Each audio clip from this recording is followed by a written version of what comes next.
السلام علیکم ورحمۃ اللہ وبرکاتہ۔ ناظرین، امید ہے آپ خیریت سے ہوں گے۔ اللہ رب العزت ہر دکھ ہر غم سے ہم سب کو نجات عطا فرمائے۔ اللہ پاک تندرستیاں عطا فرمائے۔ اللہ رب العزت بیماروں کو شفائے کاملہ عاجلہ نصیب فرمائے۔ اللہ رب العزت ہر ایک کی پریشانی اپنی رحمت سے دور فرمائے اور خوشیوں والی زندگی نصیب فرمائے۔ ناظرین، میں بیٹھا ہوں اس وقت باب السلام کا ایریا ہے۔ اس کا بہت بڑا ایریا ہے تو باب السلام کا اس وقت میں آپ کو ایک زیارت کرانا چاہتا ہوں۔ حقیقت اللہ رب العزت ہی جانتا ہے، اللہ رب العزت ہی بہتر جانتا ہے، وہ علام الغیوب ہے۔ باقی ہماری جو باتیں ہوں، کیونکہ قرآن اور حدیث سے ملتے نہیں ہیں، تو یہ بعد کے واقعات ہیں جو آپ نے سنا ہوگا کہ ایک آپ صلی اللہ علیہ وسلم کے زمانے میں ایک بڑھیا تھی جو آپ صلی اللہ علیہ وسلم کے رستے پر کانٹے اور کوڑا کرکٹ پھینکا کرتی تھی۔ اتنا تو واقعہ ملتا ہے۔ تو اس کے بعد بہرحال جو واقعہ گزر گیا،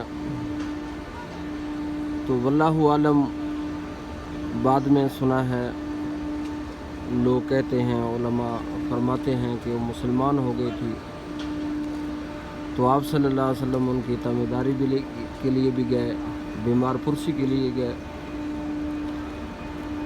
تو بہرحال جو مشہور ہے آج کل کہ وہ زیارت جو حجاج کرام پوچھا کرتے ہیں اکثر کہ وہ بوڑھیا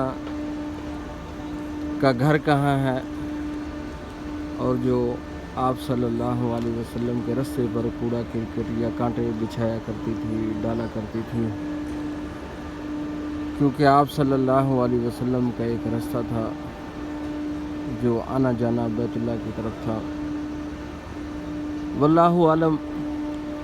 تو مشہور یہی ہے کہ یہ جو دو کھڑکیاں میں آپ کو دکھا رہا ہوں، یہ جو دو کھڑکیاں نظر آ رہی ہیں، کہ یہ وہ مقام ہے جہاں وہ بوڑھی رہا کرتی تھی۔ تو یہ ایریا بھی باب السلام کا ہے، ٹھیک ہے، باب السلام کا ایریا ہے جو محل بنا ہوا ہے۔ تو اس محل کے اندر یہ دو کھڑکیاں آپ کو نظر آئیں گی۔ یہ محل جبل ابو قبیس پر ہے۔ جبل ابو قبیس وہ پہاڑ ہے، یہ جو محل ہے جبل ابو قبیس پر ہے۔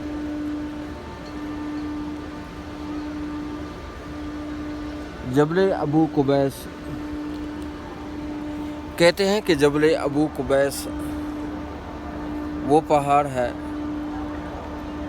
جو سب سے پہلے اللہ رب العزت نے زمین پر رکھا ہے۔ جبل ابو قبیس کے نام سے مشہور ہے۔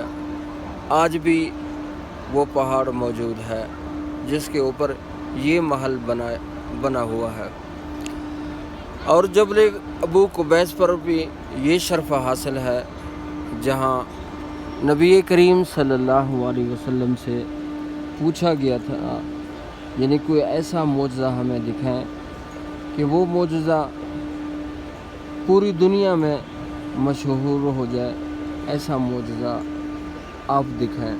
تو نبی کریم صلی اللہ علیہ وسلم اسی پہاڑ کے کونے پر، وہ اب بھی وہاں بلڈنگ بنی ہوئی نہیں ہے، وہ جگہ رہنے دیا گیا ہے۔ اسی جگہ پر آپ صلی اللہ علیہ وسلم کھڑے ہو کر چاند کو اشارہ فرمایا اور چاند دو ٹکڑے ہو گیا، اور دو ٹکڑے آنن فانن نہیں ہوا، آہستہ آہستہ ایک ٹکڑا مغرب کی طرف چلا گیا، ایک ٹکڑا مشرق کی طرف آہستہ آہستہ غروب ہو گیا۔ دونوں ٹکڑے پھر آہستہ آہستہ واپس آ کے ملنے لگے۔ تو بہرحال جس کو مقدر میں نہ ہو، جس کی مقدر میں نہ ہو ایمان لانا، تو اس کو کیسے ایمان ملتا ہے؟ جس کے نصیب میں ہو، چاہے وہ غلام ہو، چاہے وہ خادم ہو، نوکر ہو، غریب ہو، امیر ہو، جس کے نصیب میں ہو تو اس کو ایمان نصیب ہو جاتا ہے۔ بہرحال کفار مکہ نے یہ آپ صلی اللہ علیہ وسلم کا معجزہ دیکھ کر بھی ایمان قبول نہیں کیا۔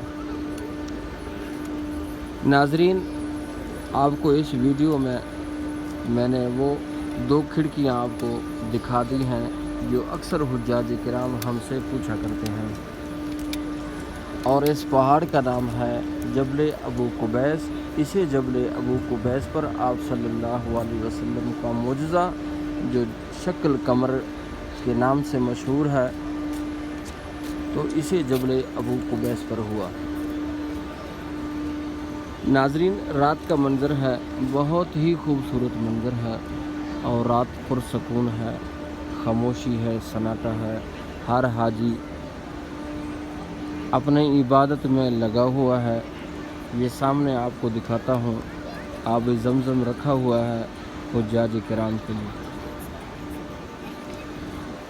اور یہ رستہ بنایا گیا ہے حجاج کرام کا آنے جانے کا۔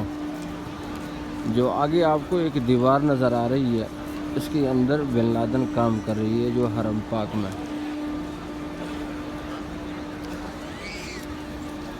یہ سامنے جو مینار آپ کو نظر آ رہا ہے، یہ مروہ کا ہے، اور اس سائڈ پہ جو آپ کو مینار نظر آ رہا ہے وہ صفا کا ہے۔ اللہ رب العزت ہم سب کا حامی و ناصر ہو۔ اللہ رب العزت ہم سب کے خطا غلطیاں اپنے رحمت سے معاف فرمائے۔ یہ حجاج کرام کا آنا جانا ہے۔ ویڈیو وسیع ہوتی جا رہی ہے، آپ کو مشکلات میں آئے۔ یہ پانی زمزم کا رکھا ہوا ہے، ماشاءاللہ۔ اللہ رب العزت ہمارے ناظرین کو بھی آب زمزم پینا نصیب فرمائے، آمین ثم آمین۔